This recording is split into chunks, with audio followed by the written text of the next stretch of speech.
ladies and gentlemen. This is Jeff Rains coming to you again with Foundation of Civilization. This is my weekly news rundown to see what are the big events that I've seen happening throughout the world. And every week just gets more and more exciting to see what kinds of things have happened and what are the implications for us. How are the world markets doing? Most of us seen the chaos over this past week, over the past few months. Where are the Western military assets? What are they planning? What significant events have occurred this week around the world? Let me give you a rundown with this weekly video. It is May 3rd, 2025. And before I dig into this too much, please like, share, and subscribe. I really appreciate it. I had a really good success with my last video. Well, I say second to last video, I should say. And I'm watching more and more people who are tuning in, and I just absolutely love it and hope that I can get more people to listen to the message that I have to share. So, the markets to start with, the markets that really drive the world. Oil. West Texas Intermediate crude ended the week down significantly to $58.29. Brent North Sea crude ended at $61.29, and the OPEC baskets ended at $66.52. Gold retreated a little bit this week and was down to $3,241.36. Silver also came down a little bit and ended at $32.05 an ounce. And now, although they retreated this week, they're still holding their high prices, which is telling me that people and institutions are still concerned about the market instability and are buying up gold as fast as they can.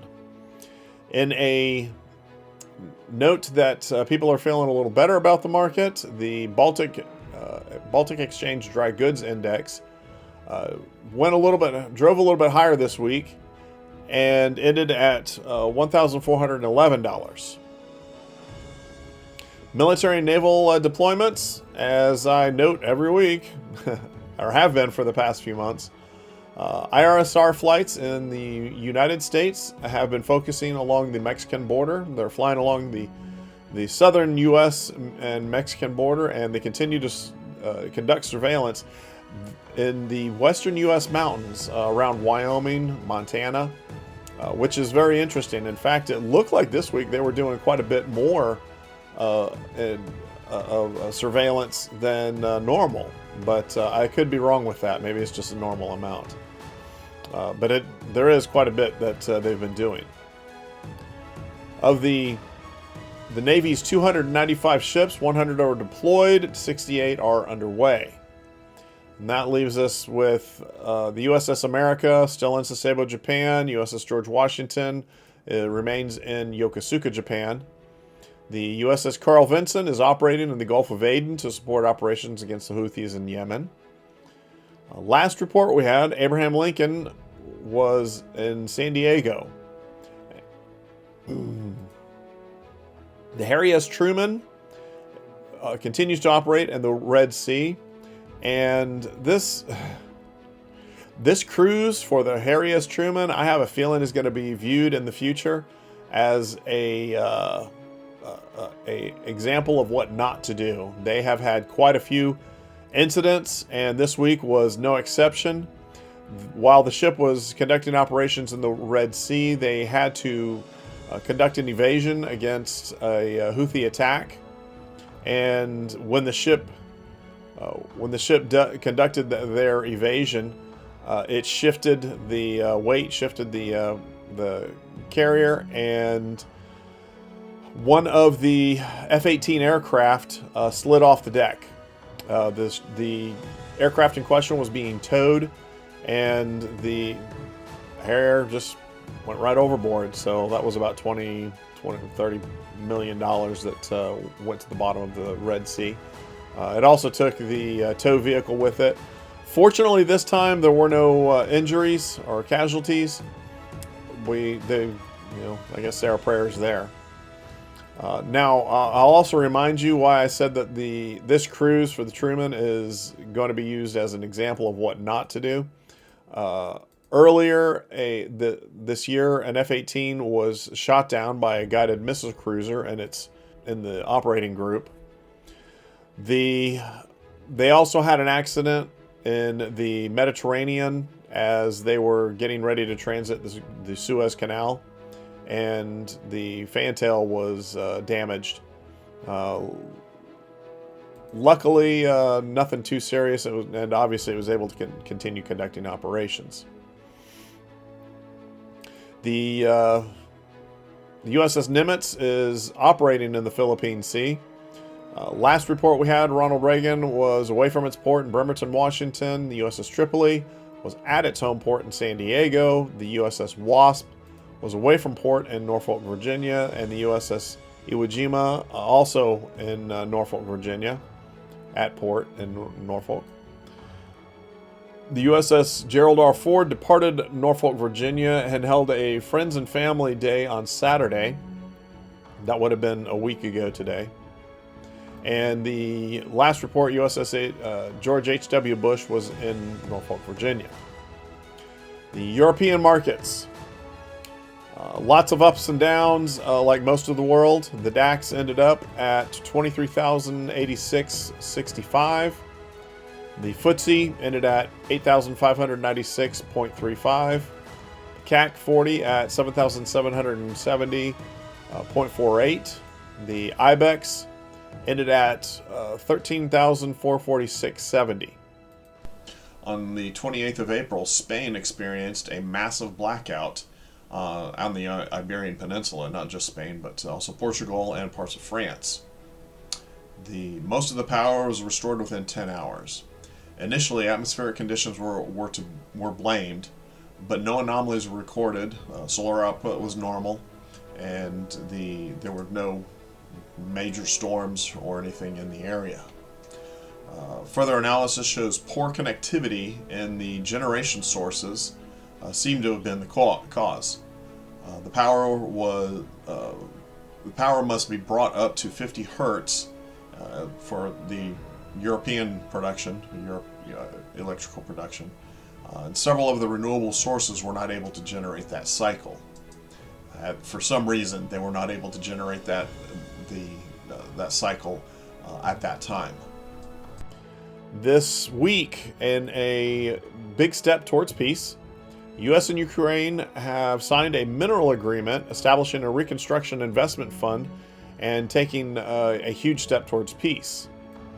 Now, the reason this is a huge step towards peace is that Ukraine seems to have been operating under the directive of NATO. With this, and any time that a peace deal was proposed by the U.S. president, Ukraine would launch an attack and Russia would retaliate. Well, this peace deal hopefully will take away the incentive for NATO to undermine the peace deal. And it will deal directly with Ukraine. At least that's the hope.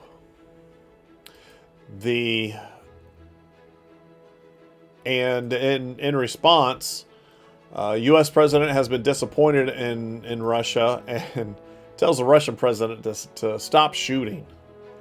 Of course, it would be helpful if, like I said, NATO would get their nose out of the deal and they would stop encouraging Ukrainians to launch an attack, because then the Western media, then when Russia attacks or retaliates, the Western media covers the Russian retaliation but never mentions that the Ukrainians had launched an attack also.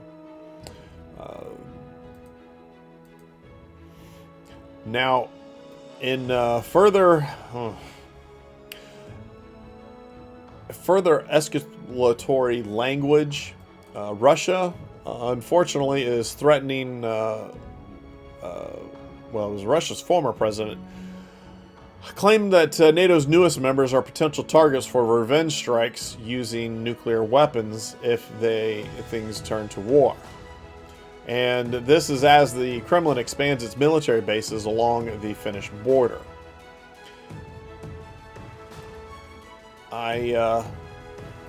Russia is an aggressive nation.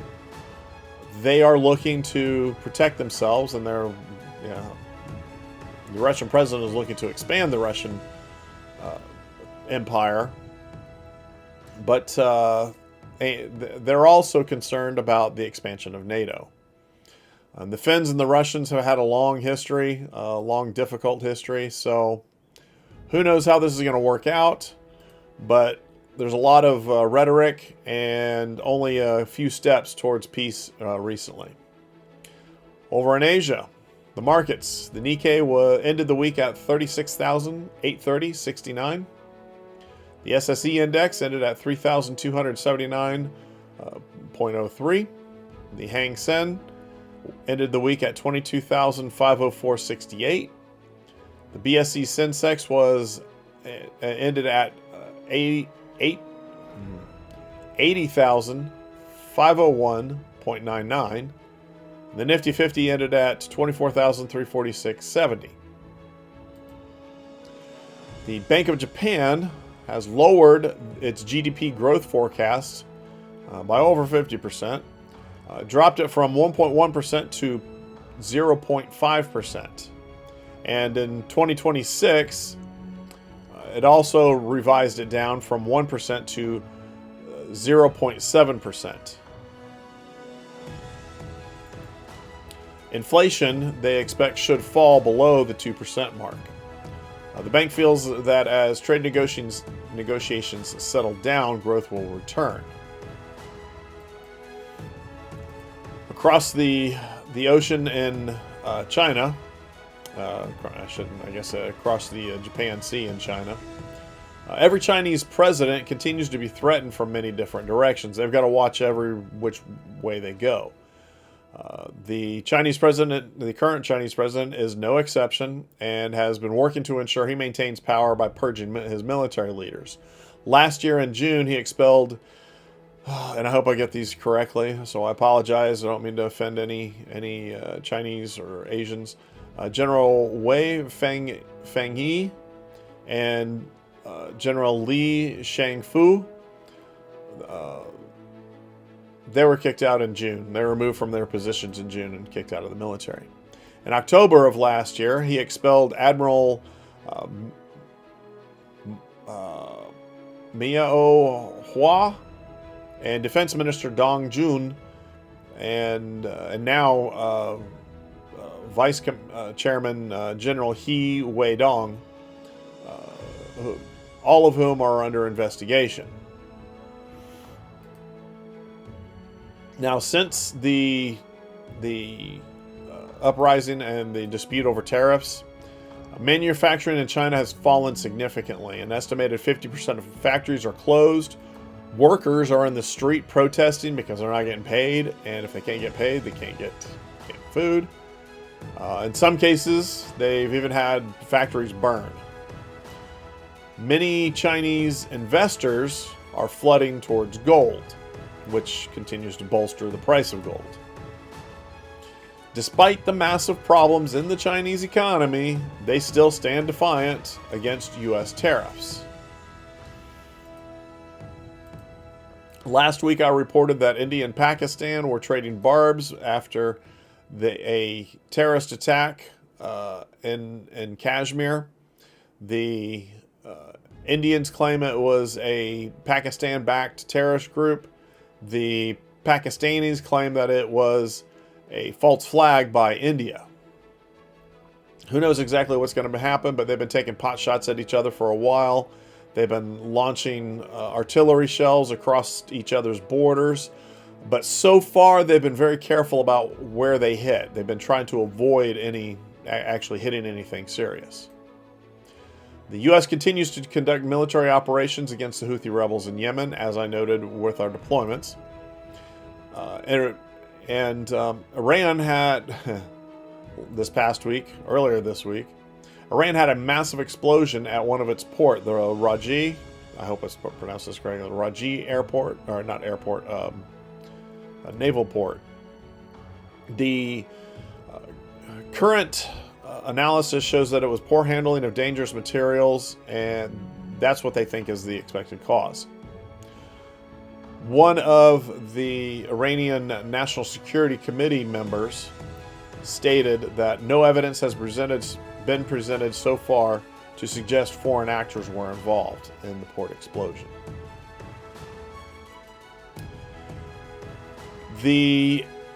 Iran continues to negotiate with the United States, but the more they dig into it, the more they see that the deal that they're working towards looks a lot like the deal that they had earlier that the current U.S. president destroyed the previous time he was in office. And this has the Iranians begging the question, if the new U.S.-Iran deal looks like the old one, why did the president destroy the last one? Who knows? In Africa, roadside bombs killed 26 people in several vehicles on a road in Nigeria, and Islamic State group claims responsibility. In some research, for the fourth year in a row, the Sahel region of sub-Saharan Africa has been identified as the most lethal theater in terms of deaths stemming from terrorism.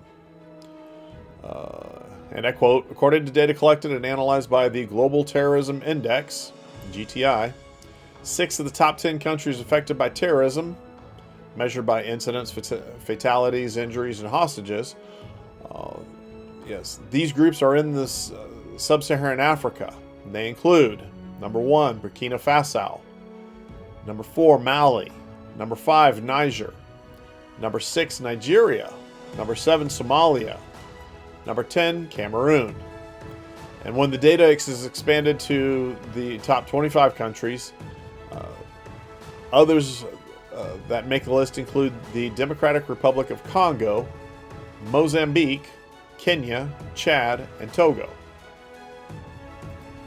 Not quite the distinction that you want for if you're trying to promote Africa. In the Americas this week, the Dow Jones Industrial Average ended at 41,317.43. The S&P 500 ended at 5,686.67. The NASDAQ ended at 17,977.73. In Canada, Vancouver in particular, a man known to police, who apparently had severe mental health issues, drove a car into an event as it was shutting down and ended up killing 11 people. This week, Canada also held an election. I did a video on that, which just yesterday, and I think Canada's made a bad mistake. Not only do I think Canada's made a bad mistake, but I believe that the Albertans and probably a couple other territories, provinces and territories are thinking the same thing. One of the big issues for the Canadians was the U.S. president, and I don't know who's paying attention or not paying attention, but that's just voting on personality is a bad idea. Well, one of the things that the new Canadian president promises to do is to restructure its defense acquisition process, apparently to shift purchases away from the United States. I'm sure that there will be some changes, but most of this is a lot of bluster. He's just talking, making a lot of noise. Some weapons are only made at scale in the United States. Europe's defense industry is probably several years away from any meaningful defense production.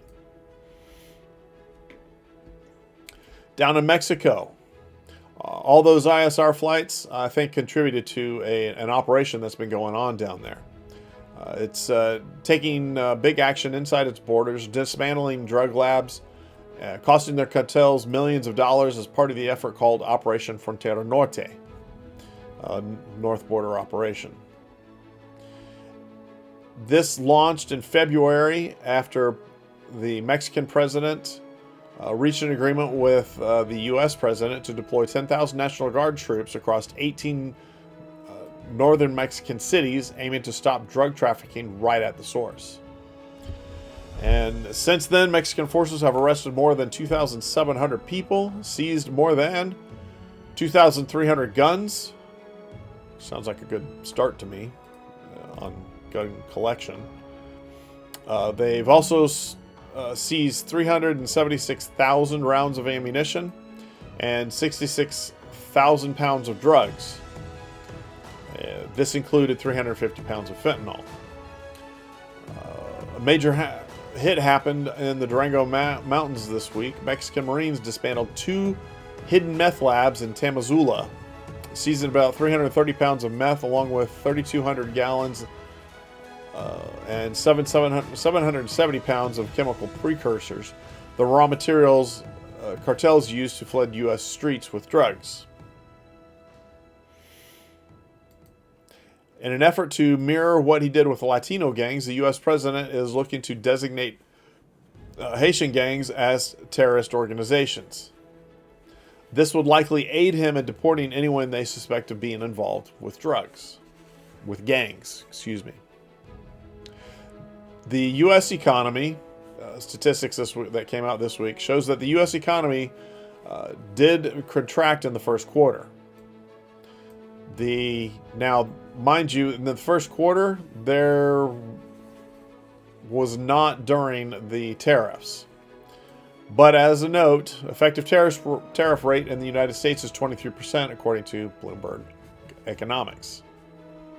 Consumer confidence has been dropping. Many people are still struggling after the inflation over the past 5 years.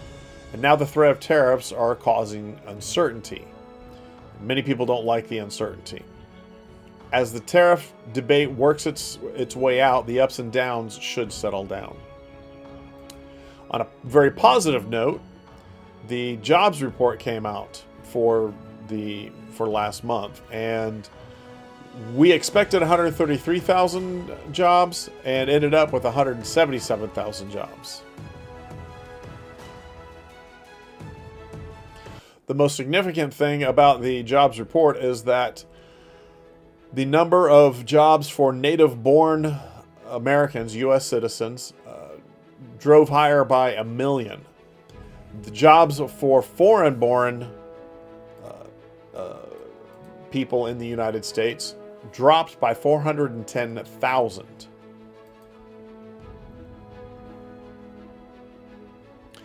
The last thing that I wanted to cover. Somehow this is not the biggest story in the nation or in the world. But as the government has been put under scrutiny, the group doing the scrutinizing has found $4.7 trillion that is almost untraceable. It has just gone out the door from the Treasury. And for decades, I've listened to politicians screaming at me, telling me that they're going to take care of things. They're going to look out. They're going to make sure that things are protected. And we're not going to lose our Social Security or Medicare, Medicaid. And I know that they're just running their mouths. They're not serious about it at all. This is another indicator that they're completely unserious. In fact, the best indication, this shows that the best indication we have is that they are operating with people to take our money. The whole group of people in Washington, D.C. that are allegedly our leaders, they should be our representatives, they need to go. We have 2 types of people up there right now. We have those people who are taking advantage of us, stealing from us, and lying to us. And we have another group of people who are standing around watching it happen and not sure what they need to do. For decades, our politicians have been telling us that they work for us, and they just need a little more authority to tax the wealthy, and they will be fine and be able to fix everything. And now an even smaller group of people has come along and exposed that the establishment have been stealing nearly every dime, and the establishment are not happy. What they did, what this group did, it's amazing. They just tapped into the tracking code that the Treasury is supposed to put in there. And I'll quote from the article and I'll cite this article from Newsweek. It says that the tracking code in question is the Treasury account symbol. It's an identification code signed by Treasury and in collaboration with the Office of Management and Budget. And this is to serve to track financial transactions and data. All federal government financial transactions are classified by the Treasury account symbol, the TAS. And this is to ease in reporting for the Treasury and the Office of Management and Budget. In a post on Monday from X, which was formerly Twitter, the government agency said that they were within the federal government. The TAS field was optional for $4.7 trillion in payments and was often left blank, making the money almost untraceable, impossible to trace. Now, the team went through and they fixed this problem, this oversight, and said, yes, you need this code. And if you don't have this code, then, well, too bad. They said that the field would now be required for federal spending following an agreement with the Treasury. In the first day of this new requirement, over $330 million in payments were stopped because they had no code. They also have to supply a receipt, and that was too hard for them. They didn't have a receipt to place in there. Interestingly enough, they could have put anything in there, and the system would have accepted it. But fortunately, they got denied. And I want to note, $330 million in payments. That's $1 billion every 3 days. If we want to save this republic, we have got to tighten the fiscal constraints. We can't have government officials just running around throwing money all over Washington, D.C., all over Fairfax County and Prince George's County. It's just absolutely pathetic. Not only were they setting up programs to allegedly help the world, but rarely was any of this money making it out of D.C. So if you wanted to support medical care in Africa, the money never made it. According to the Government Accounting Office, it was like 10% that made it there. I don't know about you, but I can't stand when I hear politicians talk. I don't care what they're saying. I don't care what their affiliation is. I know they're lying about something somehow. We have had decades, in fact, several politicians have been sitting up there for decades telling us that they're going to manage everything. They're going to protect everything. Well, I guarantee you, the people who are stealing from us or allowing the money to be stolen are going to do absolutely zero to protect us. It's sickening to me to watch these people continue to try to talk for us, oftentimes talking over us. Well, ladies and gentlemen, that wraps up this week for me, and I want to thank you all for tuning in to me. I greatly appreciate it, and I hope that you guys get something out of this. If you do, please like, share, and subscribe. If you don't like what it is, make a comment. Let me know how I can improve. If you do like it, I jest a little bit about that, but if you do like it, please feel free to make a comment. I greatly appreciate it. This is going to wrap it up for me this week. I hope that you guys are doing well and that your family is doing well. Please like, share, and subscribe. And I look forward to speaking with you guys again very soon. Have a wonderful rest of your day, and we'll catch you later. Thanks again. We'll talk to you later. Bye.